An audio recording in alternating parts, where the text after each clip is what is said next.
What's up, guys? It's Lionel the Builder back again with another video. And yesterday, the first thing I did when I woke up was I shot a video before I even made my coffee, before I even made my tea. I just hopped right in and I shot a video.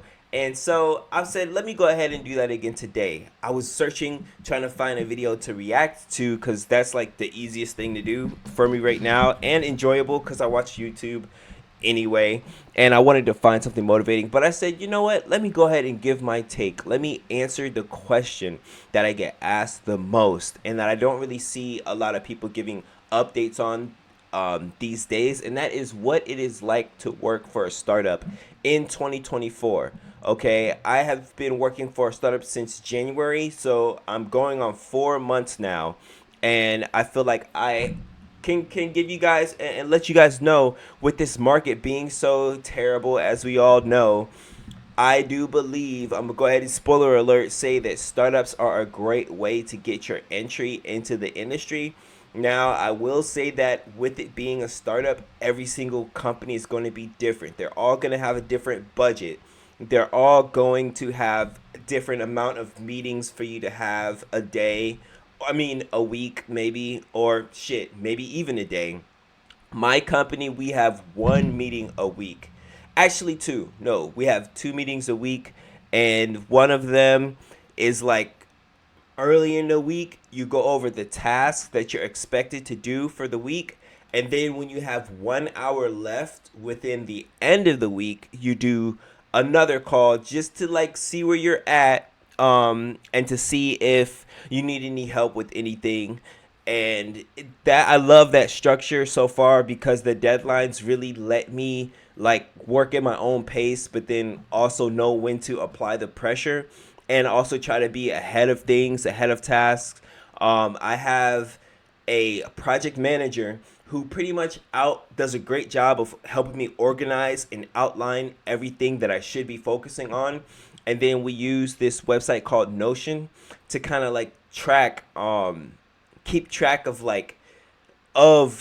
ask certain questions like, what is our focus for this week? We're going to do this so that we can focus on this week. And then we also use this thing called Linear as well, where it gives all of the different things that I'm doing, and then I can click on, and then it opens up to like actually how to implement these things. Like it'll be something like user onboarding process, right?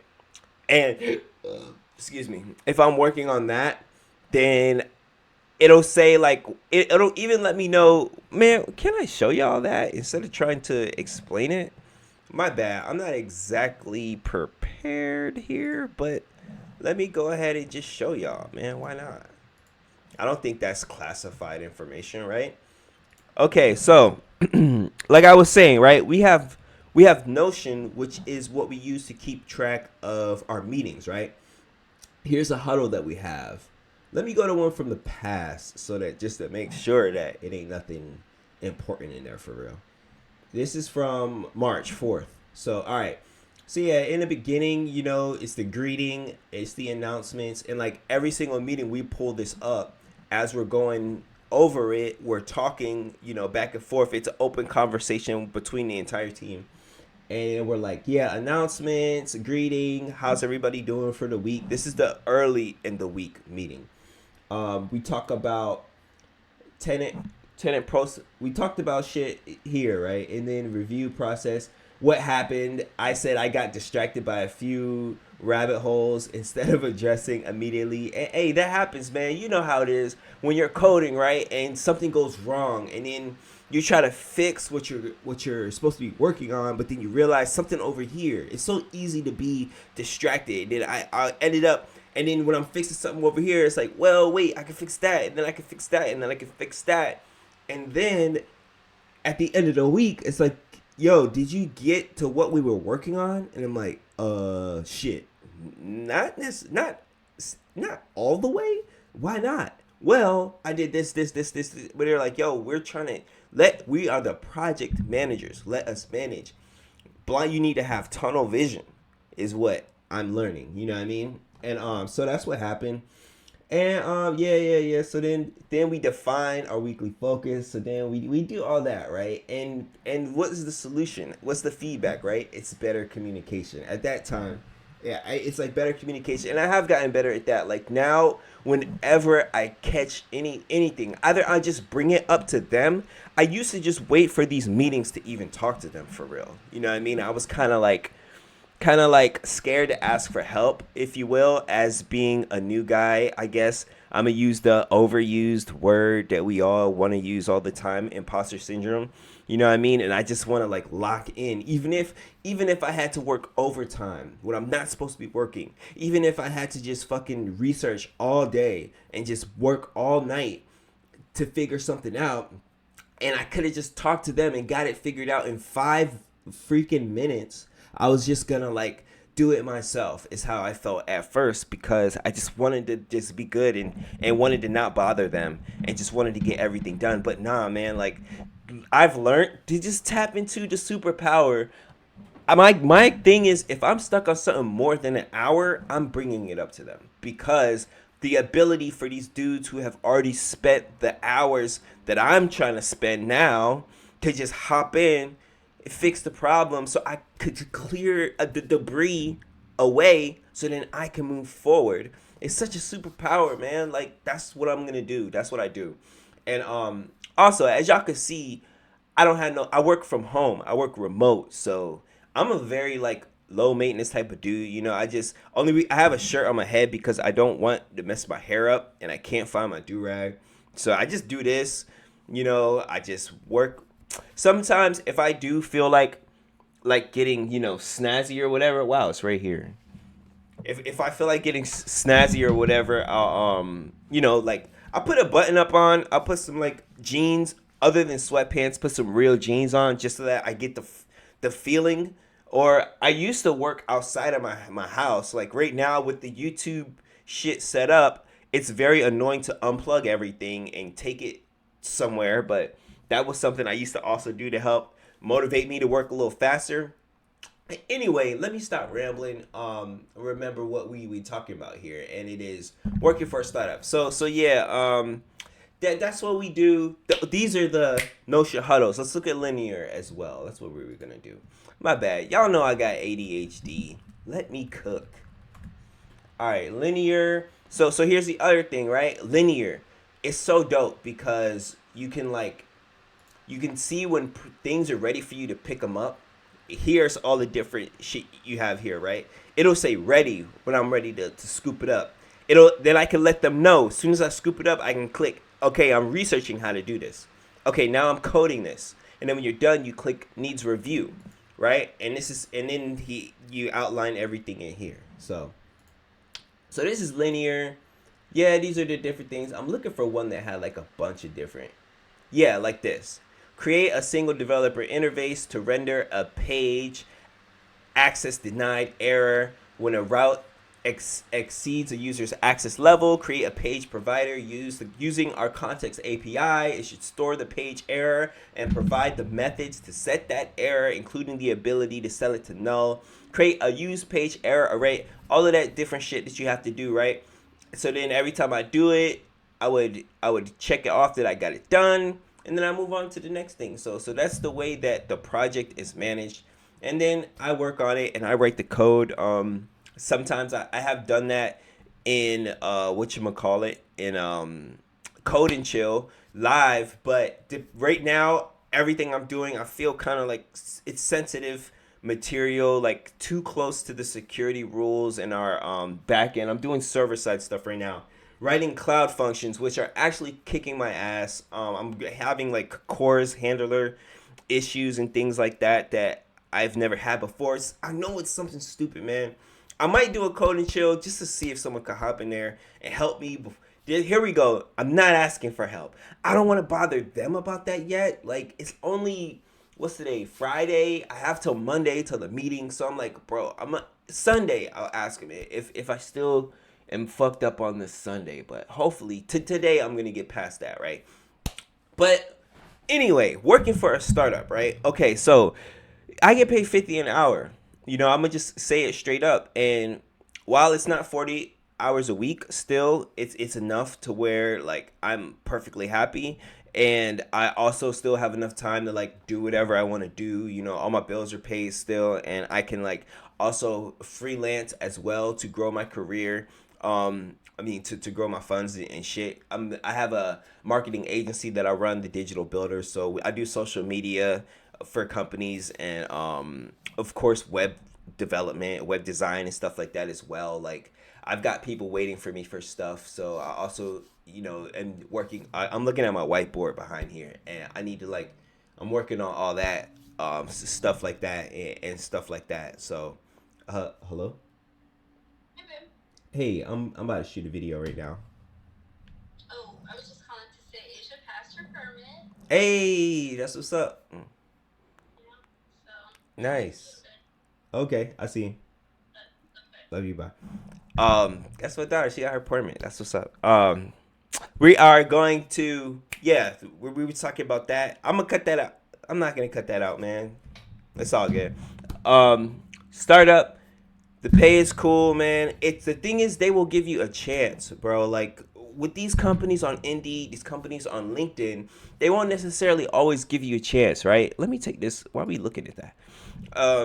They won't always give you a chance, but the thing is, these startup companies will give you a chance. Now, you might not get 150 an hour, but you might get 50 an hour, and that's one hell of a minimum. When I found that out, I was like, yo, this is my first real tech job. Like, I had a lot to show for myself when they did hire me during my interview. I had I could show y'all my portfolio website that got me hired because I know how important that is. And now it wasn't just to-do list apps, weather apps. It was things that I had actually created. It was showing that I'm a go-getter and I could work for companies and stuff like that. Y'all could find the video that tells more of the story. But the thing is, a startup will give you a chance because they only have a certain budget that they're working for depending on what level of funding they are being funded, right? And they need juniors. For real, they need a junior. Um Now you might not want to present yourself as a junior. I wouldn't say that you're a junior, but you know, you can kind of give them the hint that they're like, "Yo, here's how much I'm looking to make an hour." And you know, if they've done any kind of shopping around, or depending on how much of their project has already been built, they should already know what time it is, and open up the door for you to then get in there, man, and start working. And now, how do you contact startups? Maybe an issue for people as well. And I would say look for accelerators within your community. Somebody asked me last time I said that. They said, "What the hell is an accelerator?" And I said, I'm sure we're all familiar with Shark Tank, right? With Silicon Valley, even. An accelerator is basically that within your hometown, right? Man, let's hop back into the scene, and where I can show y'all better than I could tell you. I could show you better than I could tell you. We'll do a quick look at my portfolio, just because this is what got me hired, right? I'm Lionel the Builder. This is a Gatsby JS template. I showed them this. I guess this was enough information. You know, it's projects that I've built, the palette management system, Digital Builder's website, her website. I need to update this. I need to add all this other shit up here too. This is the one that showed I could use connect the front end to the back end. It was a palette management system for a janitorial supply company. I made that with Vue, Express, and React, I believe. And what else was I about to show y'all? Startup. 757 Startup Studios is my local accelerator, right? Start your business here. 757 Studios is a hub for growth minded entrepreneurs. So just look up startups in your local area, right? They have this awesome building.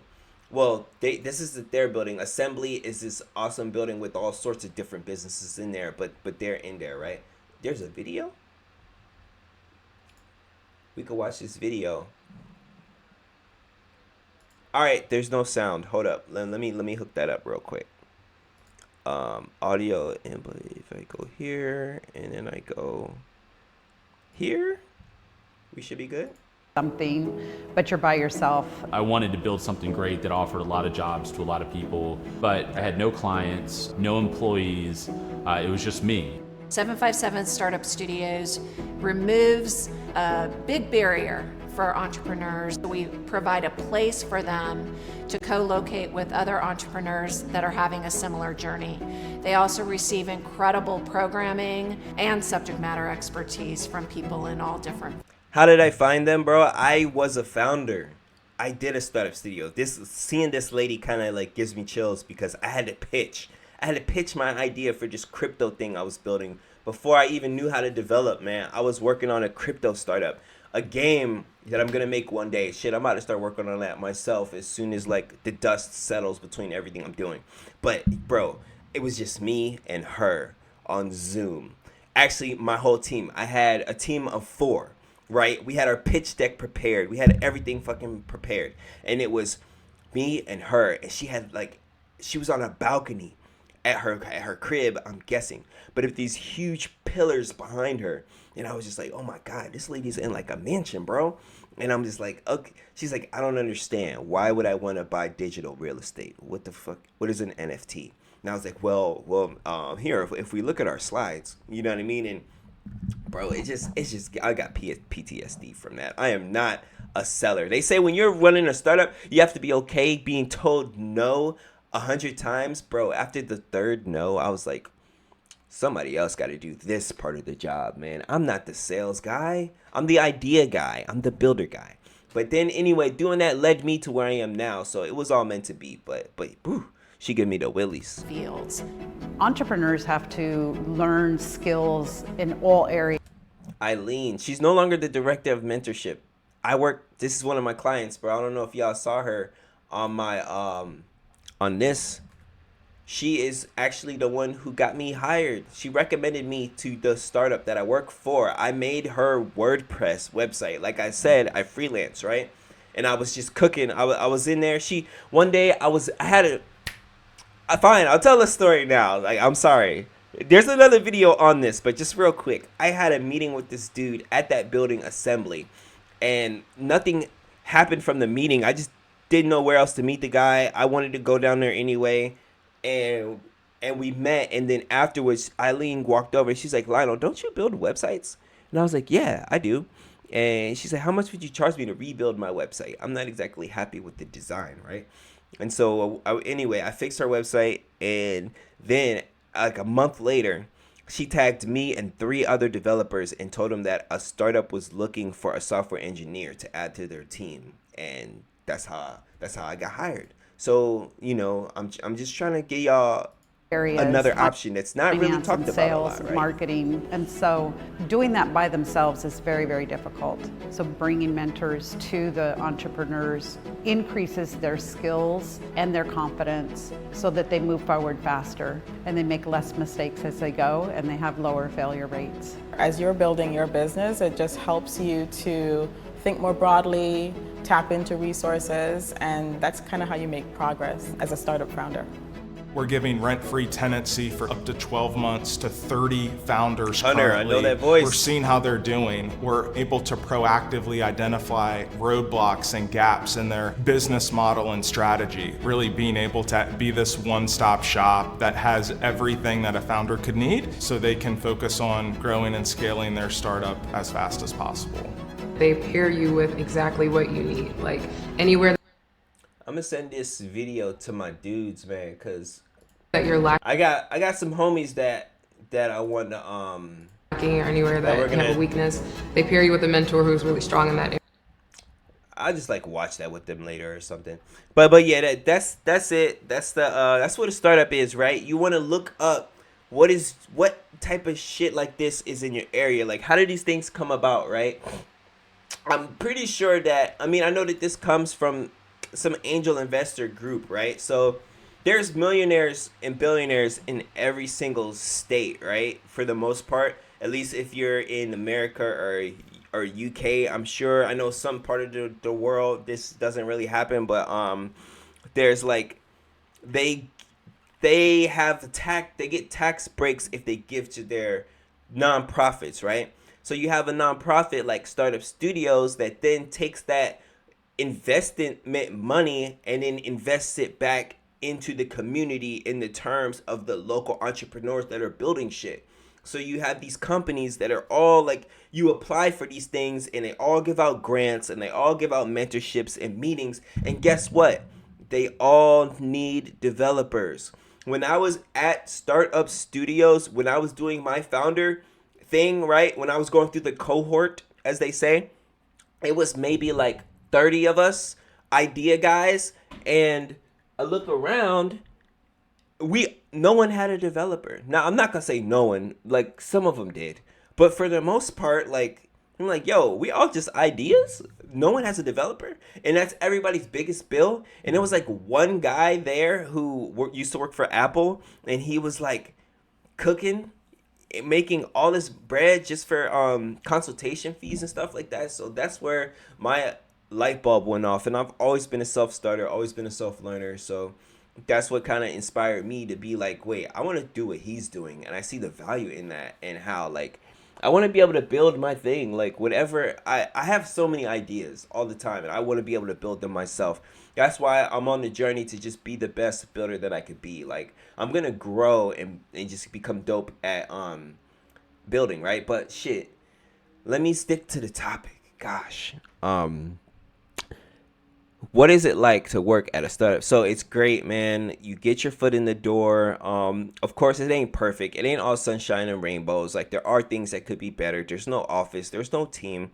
There could be a lack of support for developers. I could imagine if I didn't have my team to call on, bro. If I did not have the project managers, we might be at a standstill at a certain point, or we might have to like sacrifice certain features just due to the fact that I can't implement them yet. You know what I mean? Like there could be something in the project that's breaking us from being able to do something else, and I don't have the experience to find that on my own. So I just been blessed with the setup that I have. But regardless, I would say to all the new guys out there who have not had a job yet, or even some of the vets, even some of the ones who are just considering working for a startup, man, if you ain't got nothing else going on, give it a chance, bro. Shit, you could maybe even pick up 2 contracts at the same time. You know what I mean? Depending on how much of a self-starter you are. And this is how you do it. You look up that thing, you go in there, you network, you get connected to these people here. You join the Slack channel, you join the Discord, you serve, you give first. Like if you know how to code, what is stopping you from hosting a class on meetup.com or in a place like this, in a building like this? Go in there and say, can I teach people how to set up a one-page website? These business people who are making pitch decks and who have ideas, I just would like to introduce myself, right? So that's how you become known, and that's how you get out there and how you network. And now people know you as a person who they can reach out to for these things, right? It's not all about just taking your bootcamp courses, taking your courses and applying on Indeed and LinkedIn. Okay, that ain't the way. Not in 24. I'm trying to show y'all a new way out here, right? And hopefully this 20-minute video, I'm sorry, I get rambling and I go off track a little bit. I got kind of hyped up because I just woke up. But I got my links in the description. I'm not on the builder. Please join the Discord. Please join the school. We got all sorts of stuff planned for the future, right, that we're working on. I'm getting back into the mode of shooting videos all the time. Like I had a little hiatus, I took a little break, but I'm back now and I'm super motivated, and I'm happy to meet more people, happy to ingrain myself deeper within the community of developers. I'm gonna be on this road hopefully for the rest of my life, you know what I mean, as long as I can. Just become better is my goal, is just grow more. I'm Lionel the Builder, and I hope that we can all grow together. Follow my stuff. I'll see y'all next time. Peace.